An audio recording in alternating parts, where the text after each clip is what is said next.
selamat datang di podcast AAT Perdana episode 1. Nah, kali ini saya Elbas, si admin. Nah, saat ini saya berada di kota Yogyakarta karena hari ini kita bakalan membahas tentang apa sih itu AAT, ya. Semua tentang AAT. Gitu. Nggak semuanya, tapi kita bakalan tahu apa itu AAT. Nah, karena narasumber keren kita berasal dari Jogja, so kita langsung sambut mereka, Pak Chau dan Pak Dedi. Selamat siang. Ya, selamat siang Pak Dedi. Gimana nih kabarnya Pak Chau dan Pak Dedi? Baik. Sehat selalu bersemangat. Masih bersemangat ya bersama dengan AAT ya. Betul. Harus dong. Terima kasih nih udah menyempatkan waktunya untuk ikut ngobrol santai bareng nih, saya untuk bikin podcast AAT dan ini baru banget pertama, ya kan? Kalau untuk AAT sebenarnya nggak menyempatkan diri, pasti akan kita akan berikan waktunya untuk AAT. The best banget sih ya, pengurus keren ya kan? Oke, kita mulai dulu nih dari Pak Chau. Oke. Sejak kapan sih bergabung dengan AAT, Pak? Saya bergabung dengan AAT itu mungkin kalau secara resminya saya kurang tahu mungkin 2018 atau 2017 ya, tapi mulai bergabung itu 2015. 2015, berarti udah berapa tahun nih ya? Kurang lebih 8 tahun ya berarti ya? 8 tahun. 8-9 tahun ya. 8-9 tahun itu udah cukup lama dan Cukup saat lama. ini AAT sudah berapa tahun? Tahu? 21 tahun. 21. 21 tahun ya. Gitu. Berarti tahun ini akan 22 tahun kayak gitu. Oke, kalau Pak Dedi gimana nih? Kapan mulainya? Kapan ya? Yang jelas saya dipaksa untuk menjadi pejabat Sekretariat Jogja itu tahun 2016. 2016. Iya, Oke. Itu harus dipaksa ya. dipaksa dulu. Ya. Oke, gimana tuh? Siapa yang memaksa? Apakah Pak Chau? Oh bukan. Ya, bukan. saya bukan tipe pemaksa, jadi mungkin Siapa Pak tahu Dek. kan ngajak-ngajak Ya, ikut kayak gitu ya kan? Yang ngajakin pertama itu namanya Om Adi. Om Adi itu pengurus AT yang lama. Nah kemudian awalnya sih saya sebagai donatur. Terus sering diajak keliling sama Om Adi ke sekolah-sekolah. Nah, kalau dia pas kunjungan ke Jogja, saya diajak keliling ke sekolah-sekolah di Jogja. Kemudian tahu-tahu 2016 tanpa babi ibu saya disuruh jadi PJ Sekre Jogja. Oke. Itulah awalnya. Oke, Nah. berarti di Yogyakarta ini pengurusnya siapa aja nih Pak sekarang? Pak untuk Pak Dedi? Kalau untuk PJ Sekre-nya kita keroyokan sebetulnya. Berarti semua menjabat sebagai ketua ya? Iya. Oh enggak, betul. kalau secara jabatan tetap Pak Dedi yang Oh, tanggung secara- jawab ya, Ini tanggung tanggung jawab jawab mesti adalah Pak Dedi. Nah, jadi Oke, ada secara apa-apa tertulis. Pak Dedi, ada apa-apa Pak Dedi Terus gitu Pak ya. Chau sebagai apa nih? Nah, saya juga bingung nih apa posisinya. Oke, saya sebagai pejabat pura katanya begitu. Tapi sebenarnya saya juga tidak tahu apapun. Dan ini luar biasanya di AAT bahwa yang dipikirkan atau yang dipentingkan adalah apakah orang itu mau atau tidak dulu. Oh, Nah, oke. skill nanti mungkin bisa ditingkatkan. Ya, seperti Pak Dedi ini akhirnya mungkin dari awal nggak tahu apa-apa sebagai pejabat, tapi sekarang udah sangat ahli sebagai penanggung jawab Jogja gitu. Emang semuanya berarti ikut bertanggung jawab dong Ya. tentang kepengurusan Sekretariat Jogja ya. Iya terutama. jelas harus. Oke, baiklah. Tapi kita masuk nih, Pak Dedi ya, Pak Chau dulu deh, Pak Oke. Chau dulu. Pak, menurut perspektif Bapak sendiri nih, AAT itu apa sih? AAT itu sebuah organisasi yang mungkin ketika kita harus menjelaskan ke teman-teman memang sedikit ya mungkin apa ya pertanyaan selalu itu. Akhirnya kita ada ini sebuah gerakan untuk membantu anak-anak yang masih mau harus mempunyai kesempatan untuk bersekolah ketika kondisi ekonominya tidak memungkinkan.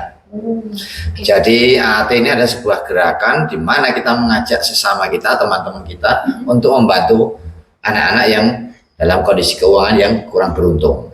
Karena kita berprinsip bahwa kemiskinan jangan sampai menghalangi pendidikan. Nah, dan luar biasanya AAT kita tidak mengumpulkan sedikit donatur yang punya banyak uang, tapi kita mengumpulkan banyak donatur. Jadi kita nggak mempertimbangkan apakah itu akan besar atau kecil, karena semakin banyak orang yang membantu itu akan semakin baik. Oke. Walaupun jelas ketika nominalnya besar juga akan sangat berarti kan gitu.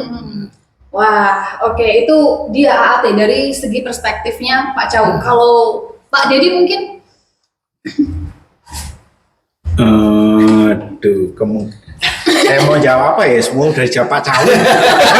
semua dari dijawab Ya, sama. ya? Oke. Dia jawabin semuanya. Berarti kurang lebih sama ya Pak Iya, Dedi ya? hampir sama. Oke. Kurang lebih sama nih. Nah, tadi Pak Dedi menyinggung bahwasanya dulu ketika bergabung dengan AAT, awalnya itu menjadi donatur kan? Iya, betul. Oke, dan akhirnya menjadi pengurus. Apakah sampai hari ini menjadi pengurus dan juga tetap menjadi donatur? Kalau donaturnya saya sudah lepas. Iya. Sekarang diganti oleh donaturnya istri saya sama anak saya. Oh. Anak saya sekarang yang jadi donatur. Tapi anak saya baru mencoba di tahun ajaran 2023, kemudian menyisihkan uang sakunya untuk jadi donatur. Dia ambil satu anak asuh, itu di Sumber. Di SD Sumber ya? Iya. Anaknya kelas berapa, Pak? Kelas 1 SMA. Nah, Kelas 1 SMA. ini yang saya bilang tadi menariknya AT, bahwa kita tidak membatasi usia donatur. Bahkan dulu ada juga anak SMP kalau nggak salah Iya, anak betul. SMP yang menjadi donatur karena ingin membantu orang lain. Oke. Gitu. Berarti emang melalui AAT ini orang tua juga bisa mengajarkan ke anak berdonasi, karena berbagi ya. Nah, mungkin banyak juga yang Pak Dedi, sepengetahuan Pak Dedi yang udah pernah jadi donatur dan hari ini udah diteruskan sama anak dan istrinya Pak Dedi. Berapa sih nominal donatur yang harus dibayarkan atau bisa kita bantu ke anak-anak? Gitu? Untuk yang SD kita maksimal itu ada di angka 50.000. Nah, untuk yang SMP 75.000, kemudian yang SMA atau SMK itu 100.000. 100.000 ya, Iya. itu maksimalnya. Maksimal, Jadi ya. bisa dibilang ada yang full, ada yang enggak, karena Iya. ada beberapa sekolah yang dimana emang SPP-nya segitu atau lebih dari situ gitu. Oke, well, seberapa besar sih impact atau dampak AAT ini terhadap anak-anak yang dibantu dan di mana aja mereka sekolah? Kalau untuk sekolahnya di Sekretariat Jogja itu ada 25 komunitas atau 25 sekolah. Itu ada di Jogja Kota, terus kemudian di Gunung Kidul, di Magelang, Kulon Progo juga ada. Oke, berarti bukan hanya di Provinsi Jogja dong? Ya, di Jawa Tengah itu juga? yang di Magelang. Ya. Oh, oke, mungkin lebih dekat ke Jogja ya, makanya Iya, ikutnya betul. Sekretariat Yogyakarta. Iya. Oke, kalau dampaknya sendiri mungkin Pak Cawu bisa jelasin. Kalau dampak yang sangat jelas adalah bahwa teman-teman kecil kita bisa melanjutkan pendidikan. Oke. Begitu mereka mendapatkan kesempatannya, akhirnya mereka akan bisa semakin mendekatkan diri kepada cita-cita mereka. Oh, Gitu. oke. Pastinya itu. Pastinya ya. Pernah ada nggak sih anak asuh yang masih ingat pernah dibantu AAT, terus mungkin udah sukses kayak gitu? Mungkin ada cerita tersendiri mungkin dengan anak asuh? Oh, ada beberapa juga masih menghubungi terus bertanya bagaimana AAT sekarang dan kemudian apakah kemudian bisa menjadi donatur juga seperti itu. Wah, Ya. Oke, berarti mereka ini anak-anak asuh ini juga tidak lupa ya ternyata, dan oh aku pernah dibantu. Kayaknya ketika mereka udah punya pekerjaan dan punya stabil finansial Iya. mungkin mereka tergerak untuk membantu lagi Iya. gitu ya kan, atau berbagi lagi dengan membayarkan SPP anak asuh. Oke, nah Ya. donat siapa aja sih yang bisa menjadi donatur tuh? Nah, seperti tadi sudah saya jelaskan tadi, semua aja bisa. Semua bisa? Oke. Baik yang mau membantu teman-teman SD, teman-teman SMP maupun SMA, semuanya bisa.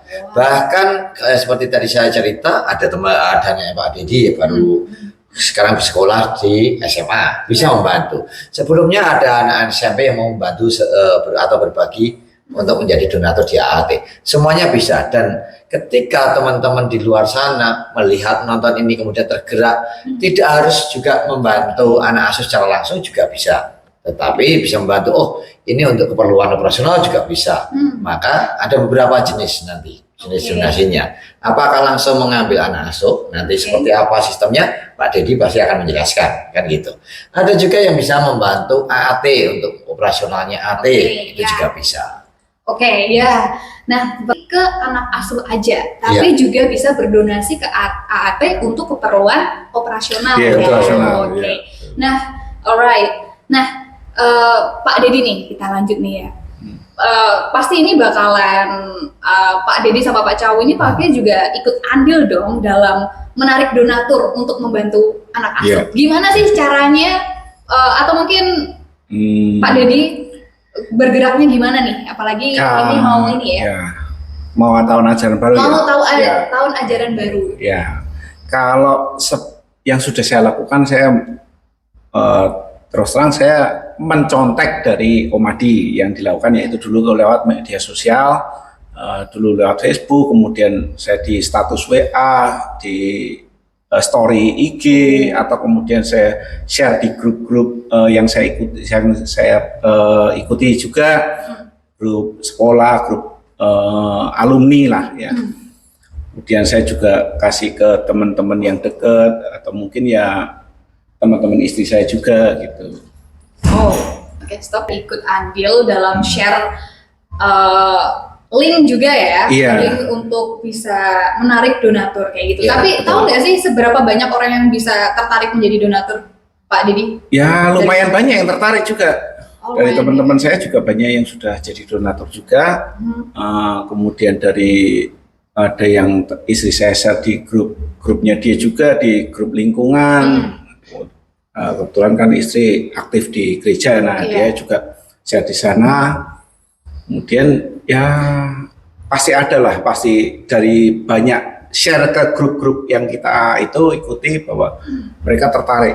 Apalagi melihat bahwa ini tuh untuk pendidikan anak-anak. Tapi Yang bikin- untuk tahun ini pun kita masih sangat membutuhkan teman-teman untuk menjadi donatur, karena masih banyak anak-anak yang sampai hari ini sudah memasukkan datanya dari pihak-pihak sekolah, itu yang membutuhkan uluran kasih dari teman-teman. Maka kita sangat membuka diri kepada teman-teman semuanya. Yuk kita berdonasi, karena tahun ini Jogja ada berapa Pak Didi kemungkinan? Sekitar 200 anak. 200 anak yang harus Iya. mendapatkan bantuan. Wah, Gitu. itu dia. Mulai dari 50.000 sampai 100.000 per bulannya. Oke. Tapi sebelum masuk ke situ nih, Ya. Pak Jauh. Pernah ada nggak sih pengalaman di mana ketika ingin mengajak donatur, itu ada yang mereka tuh tidak percaya sama AAT atau organisasi ini, mungkin kayak organisasi atau semacam kumpulan yang ingin cari profit aja, atau mungkin ini organisasi abal-abal untuk ini gitu, penipuan atau apa gitu, pernah nggak sih? Kalau di depan saya nggak pernah, mungkin mereka malu ya sama saya, mungkin takut sama saya, tapi nggak pernah ya, nggak percaya gitu, ya kan? Yang menunjukkan ketidakpercayaannya itu nggak pernah. Oh gitu, nggak ada, Pak. Pak Deddy juga nggak ada ya? Nggak ada, mereka percaya saya orang baik kok. Oke, baiklah. Jadi AAT itu tidak mendapatkan profit sama sekali ya dari donatur. Oke, jadi real kalau misalkan nyumbangnya 100.000 ya 100.000 kayak gitu. Iya. Jadi benar-benar akan disampaikan ke anak asuh seperti itu. Mungkin ada tambahan kode unik ya. Iya. Kode unik ya yang Betul. untuk menandai seperti itu. Nah, AT memang betul operasionalnya juga ada banyak dari donatur yang memang bantu. Oh, saya bantu operasionalnya saja. Oh, Karena kita nggak mendapatkan donasi lain selain dari para donatur yang pengen bergerak juga gitu. Selain itu tadi yang sudah disebutkan tadi, kita mendapatkan dana operasional itu dari kode unik setiap transaksi. Oh. Maka setiap donatur pasti ketika mentransfer akan diminta untuk menginput kode unik 3 angka di belakang, yang itu kemudian dijumlahkan akan menjadi dana operasional kita. Oke, baiklah. Jadi Tambahan lagi, tambah. Apa itu Pak Deddy? pengurus tidak dapat gaji. Oh, Nah, kenapa? iya itu yang ya, itu bisa diaudit juga, bisa dilihat audit juga. Silahkan bahwa kita semua murni bergerak secara sukarela. Iya benar. Jadi pengurus-pengurus ya, apalagi kayak Pak Chow, Pak Deddy ini tidak ada dibayar sama sekali. Nah. Oke, jadi murni dari hatinya mereka. Ya. Makanya udah 8-9 tahun ya, tidak digaji, kok bisa kayak gitu. Karena nggak ada yang berani menggantikan. Ayo siapa yang mau ganti? Ayo silakan kita terima teman-teman nih. Kita tantang semuanya gitu. Siapa yang mau bergabung dengan AAT Sekretariat juga langsung hubungi Iya. mereka berdua ya. Oke, dan harus konsisten Iya. ya. Oke, dan mau diajak kemana-mana. Betul. Betul ya kan? Plusnya adalah bisa keliling Yogyakarta, Iya. kayak gitu. Itu hiburannya. Itu hiburannya, karena ketemu anak-anak sama penanggung jawab iya, ya. betul. Itu hiburan yang luar biasa ketika kita bertemu anak-anak asuh atau calon anak asuh, itu hiburan yang luar biasa karena kita merasa bahwa kita masih bisa berguna untuk orang lain. Ya. Ya. Oh, paling jauh mana sih Pak Deddy sekolahnya? Paling Di Jogja. jauh kalau Jogja ada di semua jauh ya, hampir Kalau ke arah timur ngomong Jogja, jauh, ke arah timur Ke Jogja timur. itu ada di daerah Ngawen. Ngawen. Ngawen itu berbatasan Jogja dengan wilayah Klaten. Itu. Berapa kilometer tuh? Kira-kira 60. berapa jam deh dari kota Jogja? Kalau dari Jogja sampai sana itu 2 jam lah. 2 Karena jam. naik gunung, Ya. naik. Oh iya Ya. beneran. Berarti Jalannya di pelosok gitu ya, Ya, nggak ada sinyal malah di Dan sana. menariknya itu kita yang salah satu yang kita kunjungi adalah SD Ngawen. Itu saat ini jumlah muridnya Tinggal. kalau tidak salah itu 24 ya. Keseluruhan. Ya, Iya. Satu sekolah. Satu sekolah dari kelas 1 sampai kelas 6. Maka mereka pasti akan mendapatkan ranking 10 besar semua. Iya. Apakah dari 24 siswa ini mendapatkan donasi dari AAT? Ya. Iya. Iya, hampir Oke. semua. Semua. Semua malah ya, semua. Semuanya ya. Sepertinya semua. Syukurlah kalau begitu ya. Wah, luar biasa. Oke, kalau tadi dari timur, sekarang kalau barat nih. Ada nggak? Barat di Barat itu di Prentaler, SD Prentaler itu di mana ya? Samigaloh ya. Ya. Arah naik ke arah. Naik gunung juga? Iya, naik gunung. juga. Betul. Wow, oke. Bisa bayangin kan jalan-jalan. Iya, jalan-jalan Oh, kita asik kok jalan-jalannya asik sekali ya. Asik sekali. Berapa kilometer Pak Didi? Ya kalau perjalanan ya hampir sama lah, Hampir sama. Hampir sama 2 jam ya? Mungkin 1,5 2 jam lah ya. Ke barat 2 jam, ke timur 2 jam. Ke utara juga hampir 2 jam, 2 jam. itu ke daerah Sumber. Sumber Di lereng itu- Merapi. Lereng Merapi. Nah, Kaki pun. Ini menarik sekali nih kalau perjalanan ke lereng Merapi ini. Oke, Sumber ya. Oke, kalau selatan Gunung Kidul ya? Selatan. Iya, betul, ke Gunung Kidul, Bandung. Bandung. Oh iya, Bandung. ya, Oh, SDK oke. Bandung. Bandung, Gunung Kidul ya, ini bukan Bandung Jawa Barat. Iya, Ya. jangan salah paham. Oke, wah luar biasa sekali ya berarti. Tapi kalau utara itu paling jauh memang bukan cuma di itu, tapi kita juga ada yang SD di kota Magelang Magelang. sendiri, itu di SD Santa Maria Magelang, Santa Maria. sama Itu lebih jauh. SMK Lebih jauh lagi. SMK Kristen 1 dan Kristen 2 di Magelang. Oh, oke. Ya. Oh iya, baru inget nih Pak Didi, Pak Jau. Bahwasanya yang kita bantu tuh sekolah-sekolah negeri atau swasta? Sekolah swasta. Swasta. Sekolah swasta semuanya Ya, ya. Nggak ada yang negeri, nggak ada sama Nggak sekali. ada, karena negeri kan sudah tidak ada SPP. Oh iya, Iya. benar sekali. Jadi kita tuh fokusnya di sekolah swasta ya teman-teman, apalagi sekolah-sekolah yang emang bener-bener butuh banget dibantu kayak Betul. gitu. Nah, kalau kondisi sekolah sendiri gimana sih? Maksudnya Dari Kondisi 25 mungkin- sekolah itu, maaf Ya, saya oke. tambahan aja, Oke. dari 25 sekolah kita ada 1 SLB. Oh iya, Iya. oke. SLB mana itu Pak Didi? SLB ya Penas. Iya, oke. SLB Ya, Yapenas itu lokasinya di Di tengah kota Jogja dekat Oh, apa ya? oke. Di Birabrajan. kota Dekat ya. Babarsari. Hmm. Babarsari Pak. Oh, bisa. Bebarsari. Oh, oke, Bebarsari, ya. baiklah. Tapi emang terus ya, tiap Iya. tahunnya pasti ada dibantu dan Iya. pasti mendapatkan donatur ya. Iya. Oke, itu SLB dari Yogyakarta. Semuanya yang ingin berdonasi untuk anak asuh dan juga bergabung ke Sekretariat Yogyakarta, ya kan bisa langsung nanti hubungin Pak Jawa dan Pak Dedi. Iya. Nah, teman-teman jangan ragu ya, bahwasanya organisasi ini tuh benar-benar real kayak gitu ya, terpercaya dan bisa dipertanggungjawabkan. Betul. Karena semua donatur tuh bakalan mendapatkan laporan SPP ya setiap Iya. bulannya ya, dan juga raport di setiap semesternya. Nah, nanti kita bakalan bahas di sesi bersama Sianas kayak gitu. Nah, karena Saya. Oke, terakhir nih. Oke. Iya. Ini bukan pertanyaan ya, tapi Elbas ingin Pak Cau dan Pak Dedi ini ngomong ke kamera nih. Ngomong ke penonton ya, bahwasanya Siap. ikut serta untuk ngajak peserta, audiens untuk ikut berkontribusi sebagai donatur AT yang dimana akan dibuka nanti pemilihan anak asuh oleh donatur pada bulan Juli sampai September 2024. Monggo. Semuanya silahkan kunjungi website AAT, ada di sini aat.org.id. Nah, nanti semua informasi, segala informasi tentang AAT, tentang calon anak asuh akan Anda temukan di situ. Untuk periode ini Sekretariat Jogja akan membantu sekitar 200 anak asuh. Maka kita membutuhkan 200 orang tua asuh juga yang siap membantu teman-teman anak asuh di seluruh Jogja ini. Wah, mungkin dari Pak Dedi ada pesan terakhir sebelum closing kita? Pesan terakhirnya, ya ayo kita gabung di AT. Sekretariat Jogja ya, terutama anak-anak muda Jogja nih. Ayolah ikut kita. Oh, ini lagi butuh tim nih. Iya. Benar butuh Iya. ini ya, butuh tim yang solid buat ngeramein sekretariat Kita Jogja. tunjukin kepedulian kita kepada sesama kita. Kita waro-warokan. Mungkin yang belum bisa berdonasi, Ya. boleh juga ikut menyebarkan tentang AAT ini kepada sanak saudara dan kerabat. Itu aja. Oke, baiklah. Oke, terima kasih ya Pak Dedi, Pak Cawu Sama-sama. atas waktunya dan ikut sudah berdedikasi dan berkontribusi untuk AAT sampai detik ini. Nah, buat yuk teman-teman yang menonton bersama kami, gabung bersama kami untuk membantu adik-adik kita yang kurang mampu dalam pendidikan, dan mungkin kita bisa membantu mereka, mungkin kecil ya, tapi meskipun tidak semuanya, tapi at least bisa membantu kehidupan mereka juga. Ya, Seperti ya. itu ya.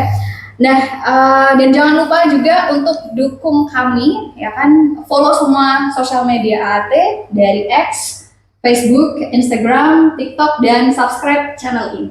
Oke? Jadi hari ini kita udah tahu ya tentang AAT itu apa dan udah dijelaskan dari orang pusatnya nih. Ya. Oke.